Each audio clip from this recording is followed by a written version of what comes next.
La sfida si rivolge direttamente a un edificio mitico, anch'esso dotato di parti mobili, il monumento della Terza Internazionale del 1919, l'anno della Rivoluzione d'Ottobre, e del quale proprio nel 68 era stata realizzata in Svezia la prima ricostruzione postuma.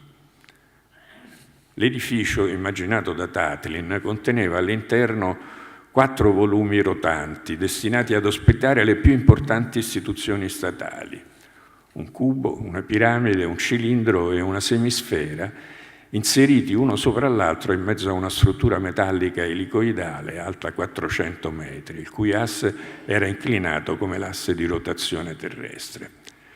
Ciascuno dei volumi ruotava con velocità diversa. Il cubo doveva impiegare 1 anno per compiere una rotazione completa, la piramide 1 mese, il cilindro 1 giorno e la semisfera 1 ora. La simbologia cosmica era evidente ed anche il riferimento alla biblica Torre di Babele, solo che il significato doveva essere l'opposto di quello biblico. La torre doveva rappresentare non l'ibris, la sfidante dismisura, ma la incontrastata vittoria dell'autonomia dell'uomo da qualunque entità superiore. Sacripanti non si preoccupa troppo della differenza tra il clima post-rivoluzionario e quello dell'Italia di allora. Il compito era quello di mostrare in Giappone l'immagine di una società che si era evoluta lentamente, senza scosse e rotture, che comunque era in movimento, un paese che era diventato una potenza industriale, in via di sviluppo, e ospitava un manipolo di intellettuali tutt'altro che ossequienti ed allineati. D'altra parte le dimensioni del patrimonio pensato per Osaka erano in scala con l'Italia del tempo: 35 metri di altezza, un percorso affascinante all'interno di una specie di strumento musicale, una cornamusa o una fisarmonica racchiusa in teli di plastica, con un involucro capace di muoversi, dilatarsi e contrarsi, una sorta di accompagnamento e di stimolo al flusso musicale dei visitatori, una specie di apparato digerente forse, e ce lo potrebbe spiegare molto meglio Franco Purini, che ha tracciato di suo pugno le formidabili prospettive chiaroscurate di cui anche Sacripanti parla a lungo in una sua intervista. Nelle grandi expo che si sono succedute nel tempo dopo Osaka abbiamo visto negli ultimi decenni padiglioni di ogni forma e dimensione, oggetti sorprendenti fatti per attrarre e stupire, ma la piccola chiocciola di Sacripanti, simile a un animaletto, a una lumachina forse, o piuttosto a un gioiello, a un amuleto, mantiene senza dubbio ancora il primato della eleganza, della organicità, della accattivante bellezza. Sempre nel 68, scusate, ogni tanto dimentico le immagini. Ecco, questa è la famosa prospettiva dall'alto. Sacripanti racconta che lui non sapeva come rappresentarlo e fu Purini a suggerire come il modo giusto di vederlo, quello di vedere questo oggetto dall'alto.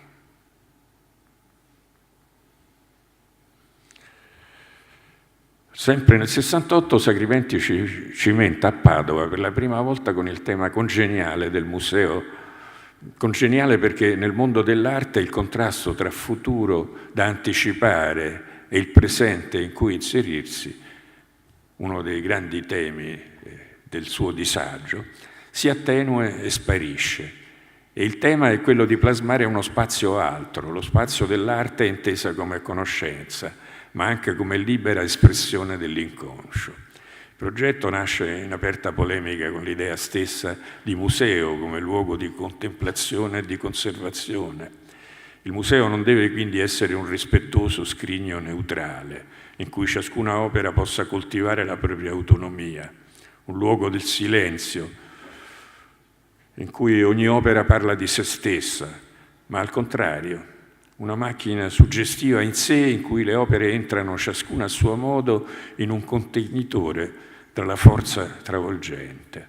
Opere pensate quasi sempre per stare dentro uno spazio architettonico avrebbero così ritrovato a suo modo di pensare, una postura più simile a quella originaria. Il rischio diventa così quello di passare dal silenzio a un rumore assordante, o meglio forse una musica elettronica che mette in agitazione il pensiero anche se fa male alle orecchie. A parte il problema espositivo, dal quale si poteva ovviamente dissentire, ma che avrebbe comunque ricevuto una soluzione di grande interesse, l'immagine architettonica era estremamente rigorosa e coerente. La struttura metallica godeva di una visibilità integrale da ogni punto di osservazione, poiché non vi erano suddivisioni tra spazi interni e l'uso di elementi tubolari e inclinati avrebbe creato un insieme di cellule esagonali, da un continuo spaziale variabile, controllato per mezzo di cellule e di sensori per quanto riguarda l'intensità luminosa e le caratteristiche ambientali. Una macchina per esporre che avrebbe trovato un'altra imprevedibile consonanza in quell'arte dell'happening e dell'accrescimento che ha preso consistenza poi negli ultimi decenni. Negli anni 70 Sacripanti affronta il tema della Chiesa a Partanna con un progetto di cui bisognerebbe, per comprenderlo a fondo, realizzare una ricostruzione digitale che ne consenta una lettura visiva. Dai segni rimane impresso nella memoria il tema dei cerchi concentrici disegnati dalla intersezione di una sfera con due serie ortogonali di setti sorgenti da terra. Ne deriva uno spazio colto allo stato germinale, enunciato nella sua assolutezza, che mette in contatto un sotto tenebroso con un sopra inondato dalla luce che filtra tra un cerchio e l'altro. È trasformato in uno spazio percorribile, in una emozionante ascesa affermata e negata, come cosa nello stesso tempo possibile e impossibile. Forse una metafora della fede, in cui ancora una volta ombra e luce entrano in insanabile contrasto. Viene in mente quello che Sacripanti affermava a proposito della nascita del progetto. All'inizio il progetto non è che un embrione, non ha niente, non si fa disegnare, poi gli vengono le labbra, gli occhi, e a poco questo embrione si forma, nasce bene, nasce completo. La stessa immagine riappare in uno degli ultimi progetti,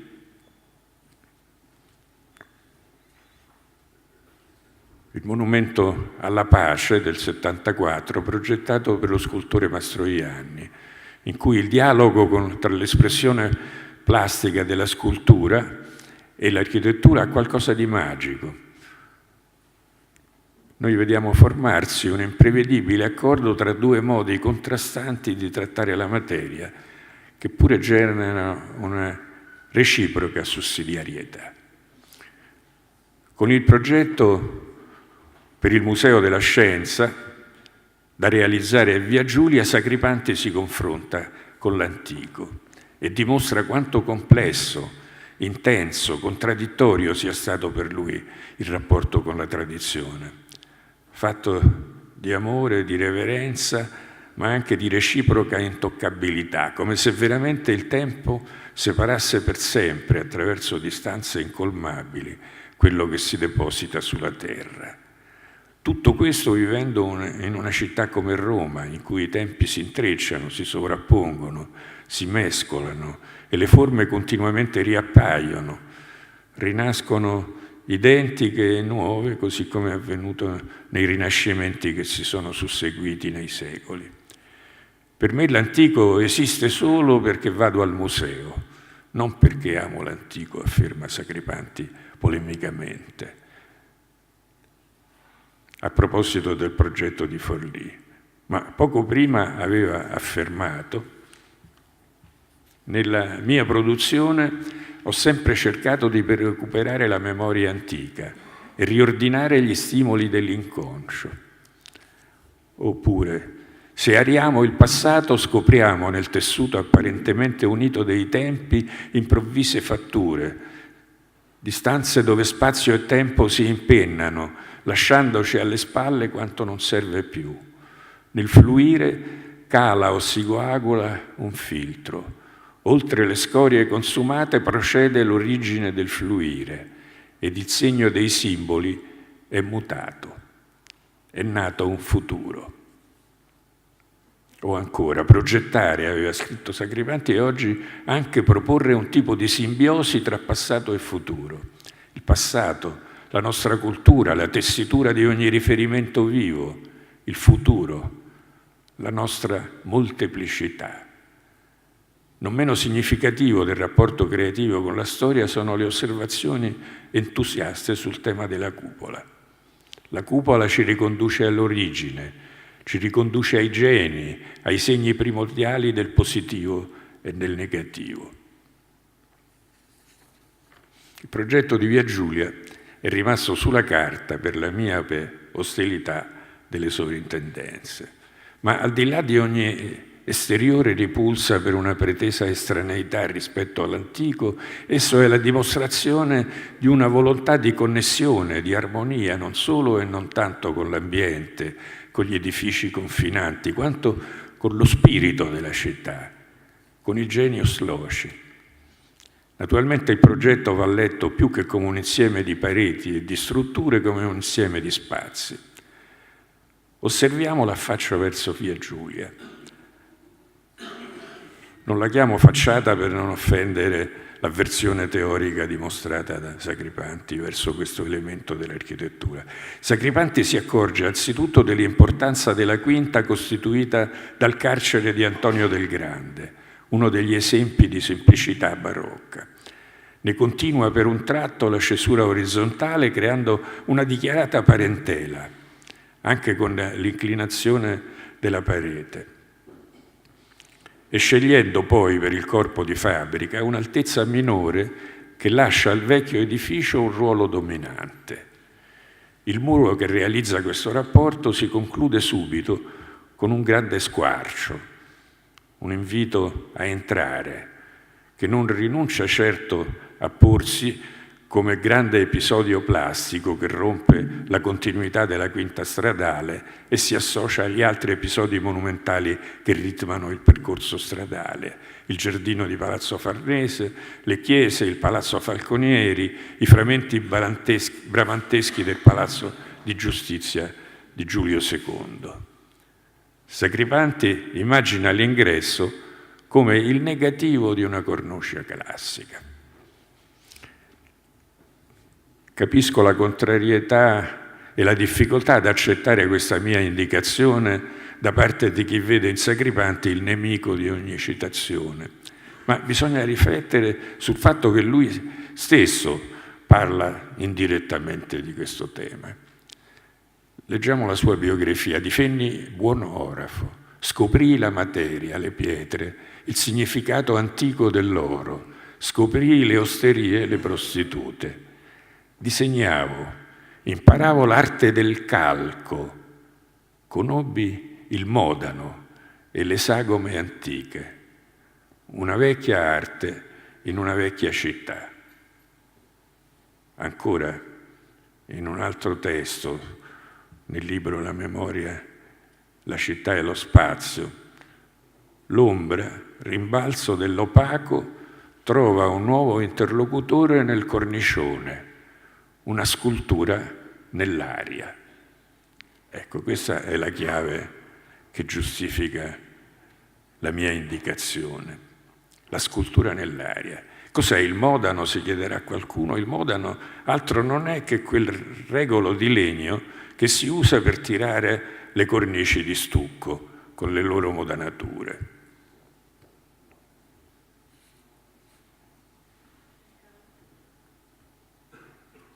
Questo è un disegno di Michelangelo.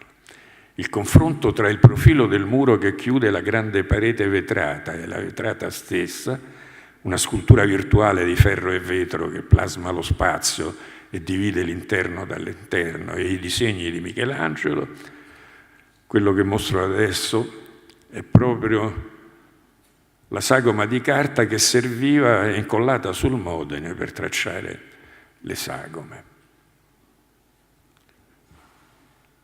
Ecco, qui Questa immagine chiarisce molto bene l'idea di questo spazio plasmato che diventa appunto scultura dell'aria.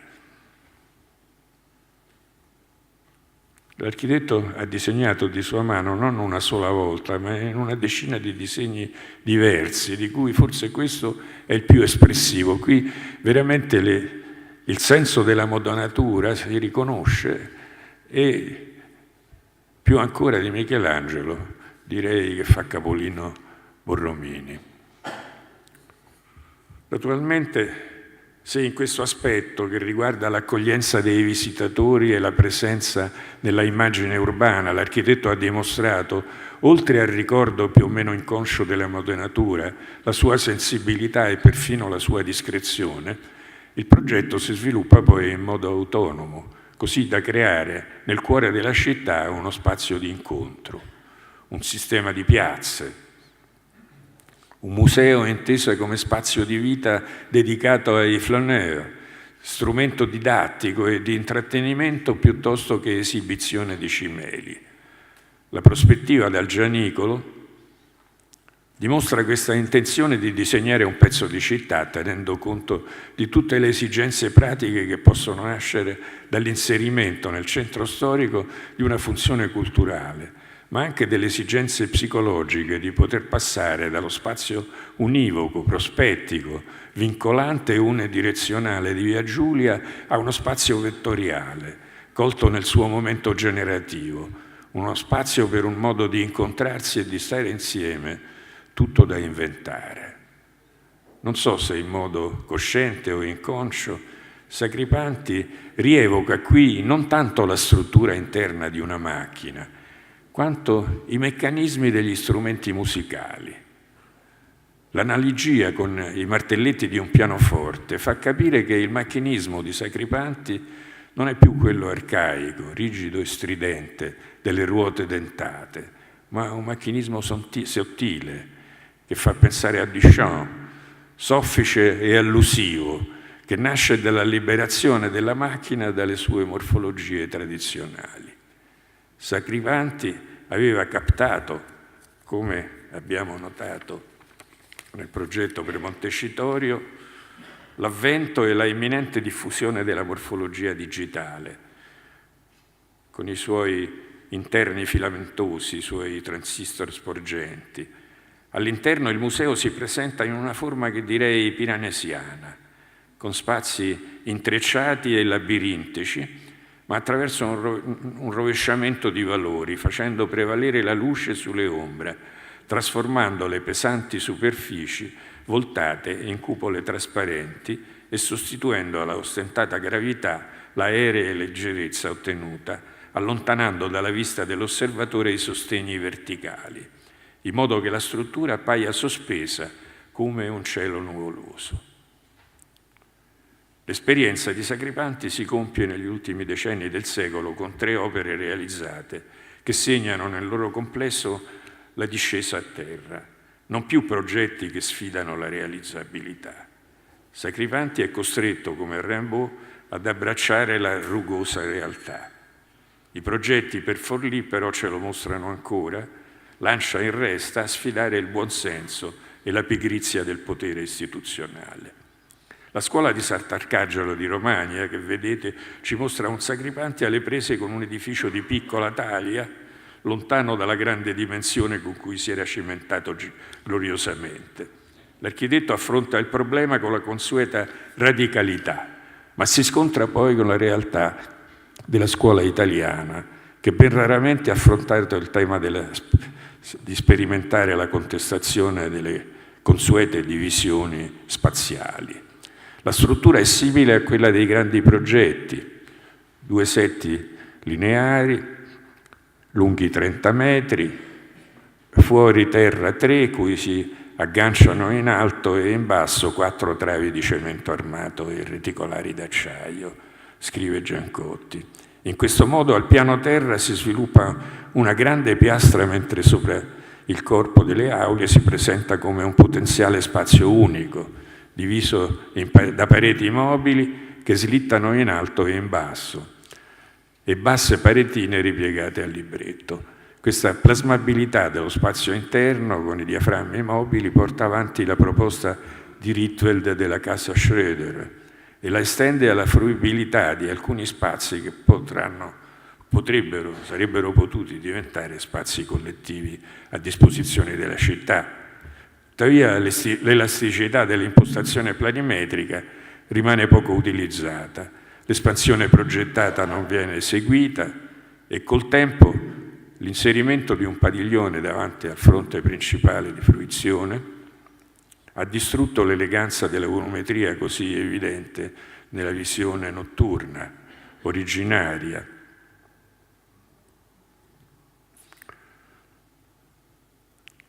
Nell'interno rimangono i dettagli, l'impostazione cromatica basata sull'opposizione tra bianco e rosso, le finestre ad occhio che propongono al bambino l'ideale viaggio alla scoperta del mondo.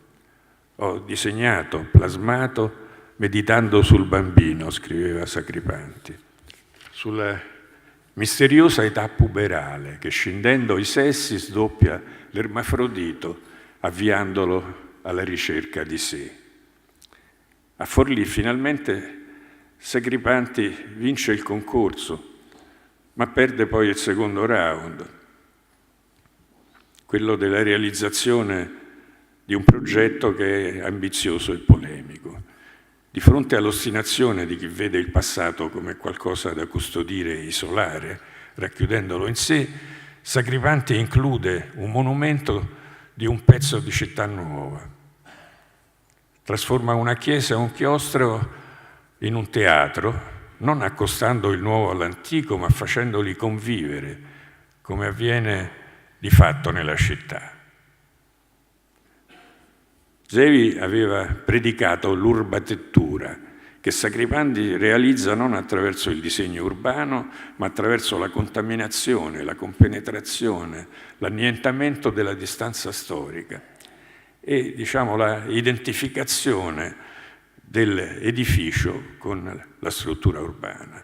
La navata della chiesa diventa palcoscenico. La platea, con la sua inclinazione stabile, occupa il vuoto del chiostro, mentre il soffitto, sia dello spazio scenico che della sala, è fatto, come nel teatro di Cagliari, di prismi scorrevoli che plasmano lo spazio e proiettano la luce. Frammenti del chiostro rimangono visibili e si mescolano agli altri ingredienti in modo visionario, come in una einsteiniana dissolvenza incrociata. La platea inclinata diventa una scalinata barocca. Il soffitto unifica platea e palcoscenico, mentre le colonne e gli archi del chiostro dialogano a distanza in un groviglio di scale ascendenti. Il progetto realizza solo in parte l'atmosfera onirica degli schizzi, che sono tra i meno belli, tra i più aspri, ma anche tra i più rivelatori dell'immaginario sacripantiano. Il progetto del teatro comprendeva la realizzazione di una piazza e di un grande parcheggio sottostante, che venne realizzato non completamente, mentre continuavano le infinite discussioni sulla opportunità di realizzare la provocatoria macchina teatrale. Il parcheggio scatenò a sua volta reazioni contrastanti e se ne propose ad un certo punto perfino la demolizione. Il paradosso è che Sacripanti, abituato a considerare il sopra e il sotto, l'ombra e la luce in continua dialettica, ha qui l'occasione di poter elaborare un sotto senza poter elaborare un sopra, per cui la pianta superiore rimane un vuoto, su cui galleggiano, la piastra superiore rimane un vuoto su cui galleggiano gli antichi edifici che appaiono come sradicati, mentre il sotto si trasforma in un affascinante criptoportico, rivelando ancora una volta come l'inconscio dell'architetto sia ricchissimo di memorie assimilate. Certamente riuscita la caratterizzazione plastica del limite della piastra, con lo sbalzo dei setti paralleli che dialogano con gli archi rovesci e le mensole e rievocano ancora una volta il profilo della cornice classica. Sacripanti riceve nel 1977 l'incarico di costruire il Museo Parisi, per il quale continuerà a lavorare fino agli anni della morte. Finalmente non richiede verifiche da parte di committenti e fruitori, perché è destinato ad ospitare il mondo dell'arte e quindi il mondo delle ipotesi aperte e imprevedibili che Sacripanti aveva sempre teorizzato. Qui non si ripete l'esperienza del Museo di Padova, che costringe l'arte a confrontarsi con la prepotenza della struttura. Gli spazi interni sono liberi, bianchi, flessibili, perché il protagonista dell'architettura è il suo rapporto con la terra e con il cielo, con il paesaggio. Il ponte, dalla parte della foce, non si accontenta di attraversare il corso d'acqua, che tra l'altro è ritmato dalle briglie che si succedono continuamente, ma si solleva a scatti verso l'alto per accordarsi con un sistema di scale che vincono il dislivello tra le rive, simulando un movimento di crescita, mentre a monte si profila netto come semplice connessione tra le due rive, attraversato da una fessura continua, plasmata ancora una volta come il negativo di una cornice che si spinge ad accogliere e proteggere. Lo skyline è definito da un proliferare di volumi che si percepisce in tutta la sua complessità solo nelle visioni da lontano e dall'alto. Si tratta prevalentemente di prese di luce che generano spazi ben differenziati all'interno di un continuum che ancora una volta ripropone il tema dello spazio stratificato e pulsante sotto una copertura mutevole. Il là alla sequenza spaziale è data dalle finestre a nastro inclinate che da una parte invitano lo sguardo allo spettacolo dell'acqua scorrente e nella piccola corte interna materializzano la luce nell'ambiguo involucro geometrico delle lastre riflettenti. Coraggiosamente Sacripanti si confronta con il capolavoro di Wright, come dimostra l'affaccio della terrazza sul fiume. D'altra parte, le briglie che costringono il fiume a piegarsi a salti non simulano in fondo un'astratta cascata. Così il Museo Parisi può essere visto come il museo sulla cascata, differenziandosi dal modello sia per la destinazione pubblica sia per il confronto con una natura non più selvaggia ma dominata dalle mani dell'uomo. Il respiro gioioso di quest'opera finale, la sola che possa considerarsi un vero capolavoro in carne ed ossa, sta soprattutto nello stupore con cui l'architetto dimostra di aver accolto una grande occasione scritta nel suo destino. Il museo, infatti, offrì all'architetto, costruttore di ponti metaforici che uniscono punti di appoggio, la possibilità imprevedibile di realizzare un vero ponte che unisce due rive non solo attraverso una strada, ma più saldamente, con uno straordinario organismo spaziale, con un pezzo di città. Il ponte, ha scritto Heidegger, è lo slancio oltrepassante. Si slancia leggero e possente al di sopra del fiume. Esso non solo collega due strade già esistenti. Il collegamento stabilito dal ponte, anzitutto, fa sì che le due rive appaiano come rive. Esso porta il fiume e le rive e la terra circostante in una reciproca vicinanza. Il ponte conduce su e giù gli itinerari esitanti o affrettati degli uomini, permettendo loro di giungere sempre ad altre rive e da ultimo passare come mortali dall'altra parte. Prima che il suo ponte fosse finito, Sacripanti se n'è andato e ci ha lasciato un'eredità che è il nostro compito non sotterrare solennemente, ma cercare, scegliendo ognuno la parte che gli spetta, di mettere a frutto. La parola stessa di ponte, diceva Maurizio, è carica di sacro. Si varca un rigagnolo o si supera il guado tra vita e morte.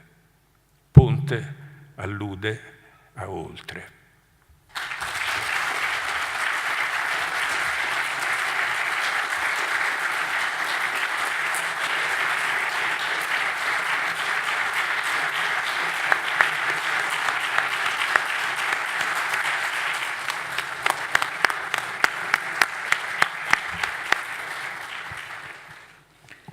Grazie a Paolo Portoghesi per questo potente, esaustivo excursus nell'opera, nei progetti di Maurizio Sacripanti. Mi sembra che il cono d'ombra si sia pienamente sollevato, adesso tocca ai giovani ricercatori fare delle proposte. Da gennaio sui nostri siti si troverà il format per partecipare e ci auguriamo che ci siano molte proposte e una giuria selezionerà le più interessanti, che poi troveranno spazio appunto nelle sedi delle nostre istituzioni, nei siti, insomma si apriranno nuovi percorsi. Grazie ancora a Paolo, grazie davvero, perché il tuo intervento è stato illuminante.